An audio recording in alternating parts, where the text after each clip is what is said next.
Okay, so thank you for the introduction. Can you hear me well? Perfect. So this is a joint work with Jean-Jacques, Angelos, and Elias.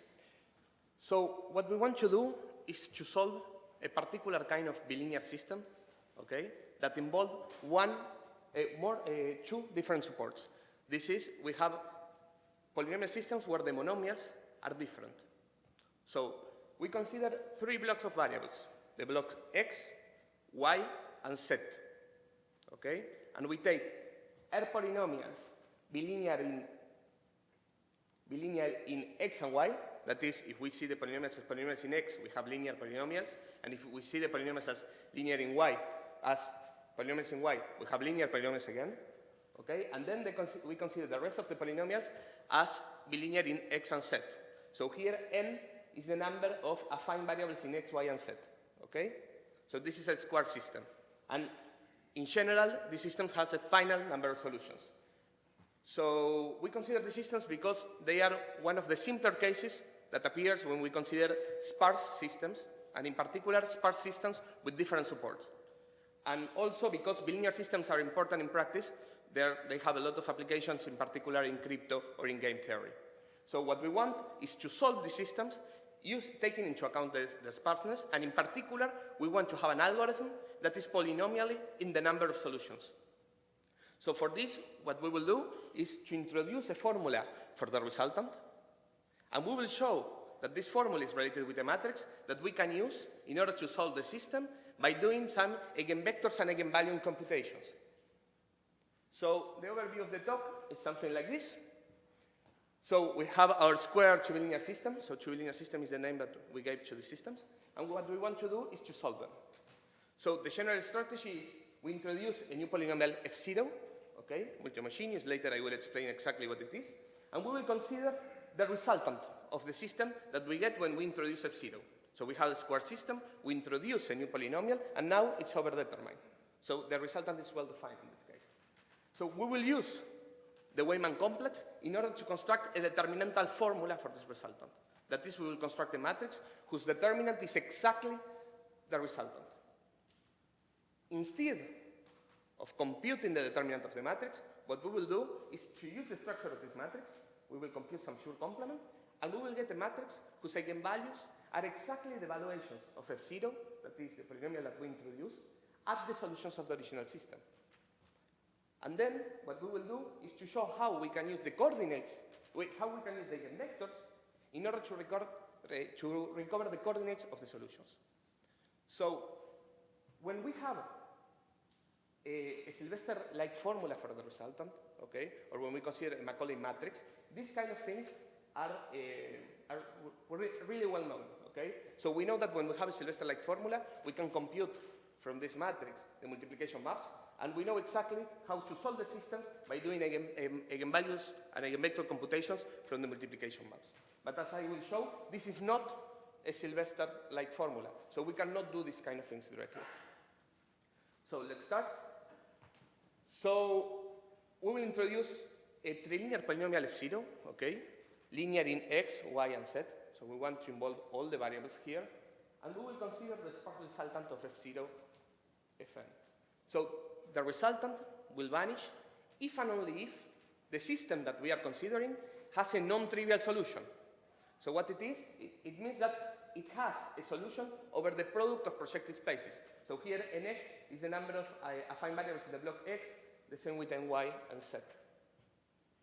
So we say that we have a determinantal formula for this resultant when we have a matrix whose determinant is exactly the resultant. There is no extra factor. Okay? We take the determinant and we have the resultant. So determinantal formulas were really well studied, and in particular, we have this work from Weyman and Selevinsky, where they use the Weyman complex in order to characterize the determinantal formulas for unmixed multi-homogeneous systems. So they consider multi-homogeneous systems where all the polynomials have the same support, they have the same monomials. And using the Weyman complex, they derive determinantal formulas. So the mixed case, this case where all the supports are the same, is really well understood. But there are not that many results when we consider different supports, as we are doing in this talk. So we will use the Weyman complex in order to derive this determinantal formula. So the Weyman complex is a complex related to the system that is parameterized by a vector M. So a complex, we can think it as a sequence of vector spaces with some maps between them, such that if we compose consecutive maps, we get the zero. Okay? For a complex, for the Weyman complex, what we can do is to consider its determinant. And this determinant will vanish if and only if the system has a non-trivial solution. And actually what happens is that the determinant of this complex is exactly the resultant.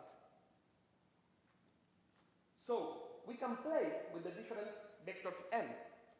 And if we find a vector M such that the only non-zero vector spaces that we get in our complex are K1 and K0, then the determinant of the complex is the determinant of the map between these two vector spaces, which is a matrix. So in this case, the resultant is the determinant of a matrix. So this is what we did. So we found some vector M such that we have a determinantal formula for the systems given by a square two linear systems plus a linear polynomial. So the map between these two vector spaces is really particular. So this matrix actually, it's a generalization of what is the Sylvester-like matrix. So what we have is a matrix where the elements are the coefficients of the original polynomials up to sign. Well, we show an example. This matrix generalizes the Sylvester-like matrices, okay, that represents this kind of maps. And actually, we call it Kosul-like matrix because what you can see from this matrix are the maps in the Kosul complex, okay? So there are many words where these matrices already appear. So the good thing about these determinantal formulas actually is that we can relate the number of solutions of the system to the size of the matrix. So in this case, we use the multi-homogeneous Besu bound, which is the generalization of the classical Besu bound, in order to compute the number of solutions. And we can compare this quantity with the size of the matrices that we are computing. So here in red, you can see the number of solutions and how the number of solutions appear in the size of the matrix. And it's easy to see that it's polynomial in the number of solutions, the size of this matrix. So let's go for the first example, and the only example. So we will consider three blocks of variables. X0, X1 is the first block, Y0, Y1 the second one, and Z0 and Z1 the third one. So we will consider two polynomials, F1, F2, bilinear in X and Y. So here we have X0, Y0, X0, Y1, etc. And one polynomial, F3, bilinear in X and Z. So what we will do will be to introduce a polynomial, a trinomial polynomial F0.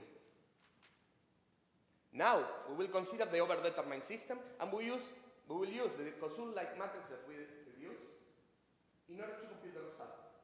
So, let's see what is exactly this matrix. So, first I told you that the coefficients of this matrix are the elements of the matrix are the coefficients of the original polynomials up to sign. So here, for example, we have a -8, and in the matrix we have an 8. Okay? So you can see from the different rows. But this is not a Sylvester-like matrix. So for example, if we see this row, here we are mixing the coefficients of the polynomial F0 with the coefficients of the polynomial F3. Moreover, we don't have all the coefficients in the same row. Okay? So we have just two coefficients here from the 4 that we have in this polynomial. So we will deduce a matrix like this, and as this is a matrix given by the Weyman complex, the determinant of this matrix is exactly the resultant of this system. So, as I said before, what we want to do is not to compute the determinant of the matrix. What we want is to use the structure of this matrix. So the original idea comes from what you can do with Sylvester-like matrices. So when you have a Sylvester-like matrix, or a Macaulay matrix, you can compute the multiplication maps by computing a Schur complement. And with the multiplication map, we know how to solve the system. Okay? So we know that, we have the multiplication map of F0 over the quotient ring given by F1, Fn. And we know that from the eigenvalues, we record one coordinate somehow of the solutions, and from the eigenvectors, we can recover all of them. So we want to do the same. We want to solve using the structure of this matrix, but we don't have a Sylvester-like formula. So we cannot, a Sylvester-like matrix, I'm sorry. So we cannot do this directly. So this is the main theorem about eigenvalues that generalizes actually what was known. That is the following. Suppose that we have a matrix such that the resultant of the system divides the determinant of the matrix. Now we take a monomial of F0 and we reorder the matrix M in this way. Okay, we split it in 4 blocks in such a way that M11 is a square and invertible, and M22, so when we look on M22, the diagonal of M22 has the coefficients of the monomial M in F0. Then, for each solution of the system, such that the monomial that we choose does not vanish, we will get an eigenvalue of the form F0 over M evaluated at the solution. And this eigenvalue will be an eigenvalue of the Schur complement of M22.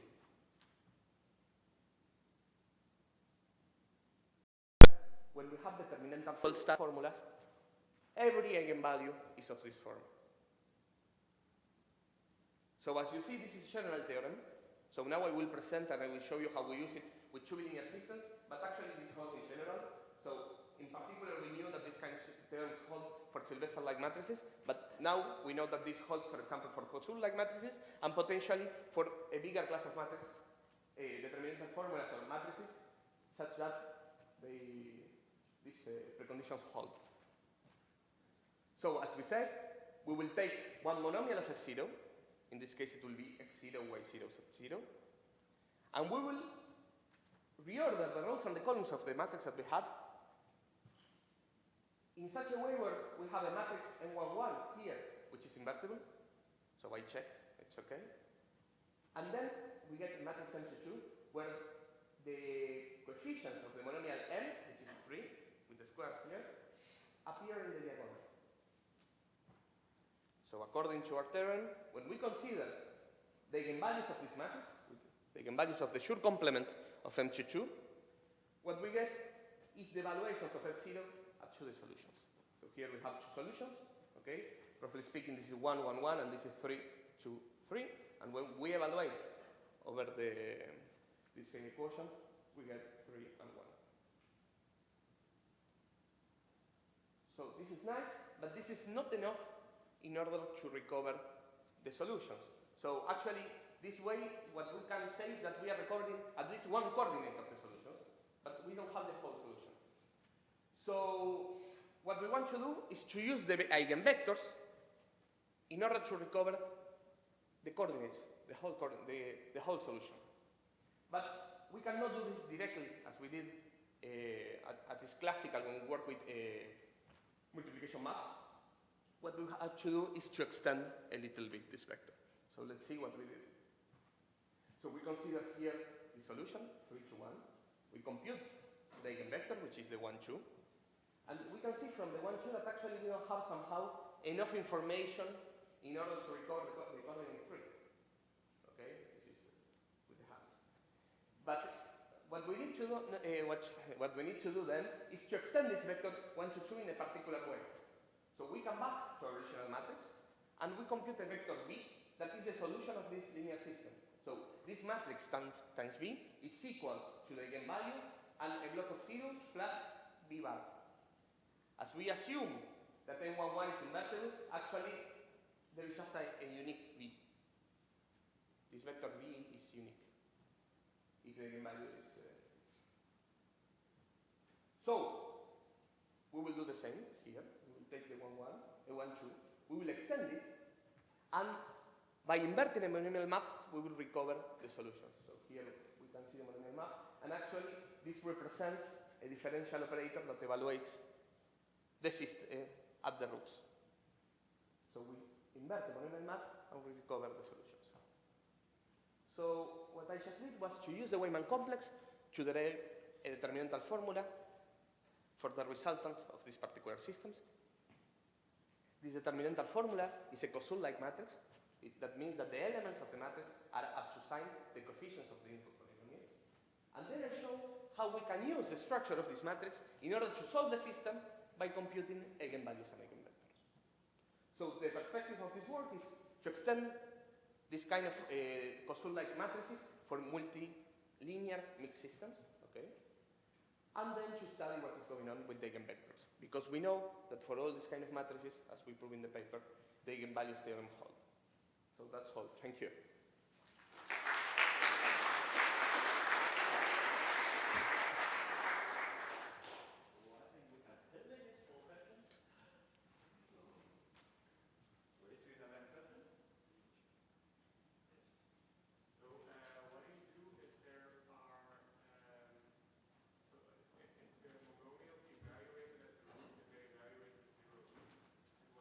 Actually, in the determinant case, what will happen is that N11 won't be invertible. In this case, for example, if this happens, N11 is not invertible. And then what do you do about that? I mean, you have to pick another monomial, or you can perform elimination of coordinates. And could you take generic linear combinations of monomials? Could you just take a generic trilinear form and take random combinations of the columns? Yes, So that I think so. So that would come down to like a change of coordinates in your. Yes, I think if I got it properly, yes, we can do it.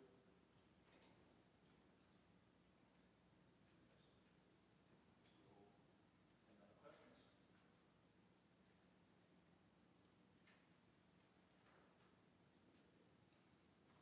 So, I guess it's in the case of systems with mixed support. But it's not really very different example. At least how the size of this matrix will depend on various classes. You've got like green at the top, blue at the top, and red. Is there a comment on how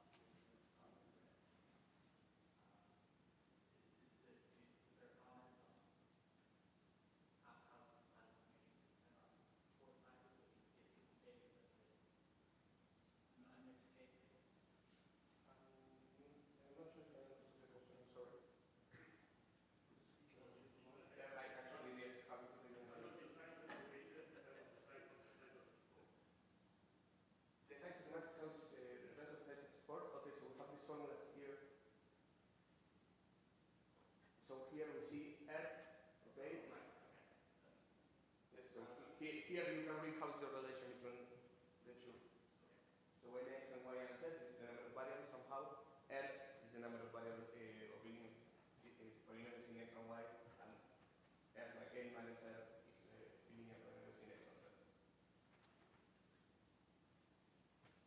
How does this relate to the size of the matrix in the original construction? Which original construction? So the sparse resultant matrix construction. Which one? I mean, there are many matrices that you can consider. For example, so there is an algorithm by Danny and Ellis, for example, that computes a matrix. Yes, yes.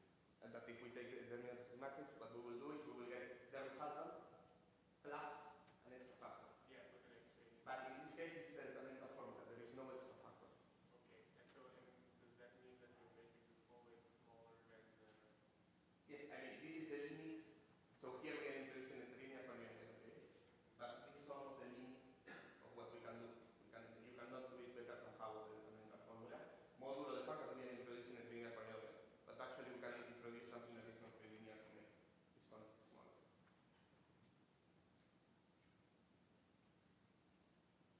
Any other questions?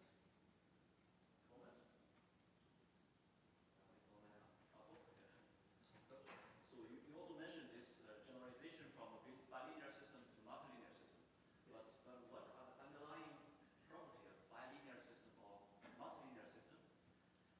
I mean, why it cannot be generalized to general system? What are the underlying properties? This is a great question. So actually what is going on, this is related to the paper of Weyman and Levinsky, where they study the kind of maps that appears in the Weyman complex. So what you will see is that the map that you have, you have in the Weyman complex, where you have something that is not linear somehow or multilinear, then the degree it will be bigger than 1, so you won't have a Kosul-like formula, a matrix, okay? So the matrix, the elements in the matrix will be polynomials of degree bigger than 1 in the coefficients of the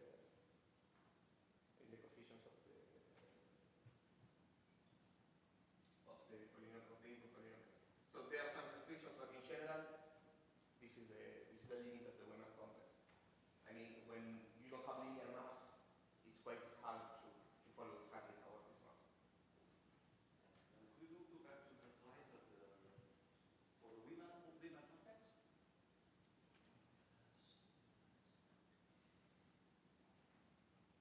Yeah, this one. You mentioned that you need to find the vector f, right? Yes. Such that this equation holds. Am I right? Yes, this not always exists. And in fact, you want to find the vector f such as this holds, then you can continue with your method. Am I right? I mean, once we have the vector, Yes. we can continue, yes. But this vector might not exist. This vector n. Under some assumptions, and in some cases, this exists. This is really well explained in the paper of Wayman-Selevinsky from the 94. The cases where this exists, they have a really good bounds, etc., and they study a more general kind of maps. But yes, so here, because it's a particular kind of system, which is linear, etc., we can get something like an expression like this. But still, you need to know how it's not automatically how to construct this vector m.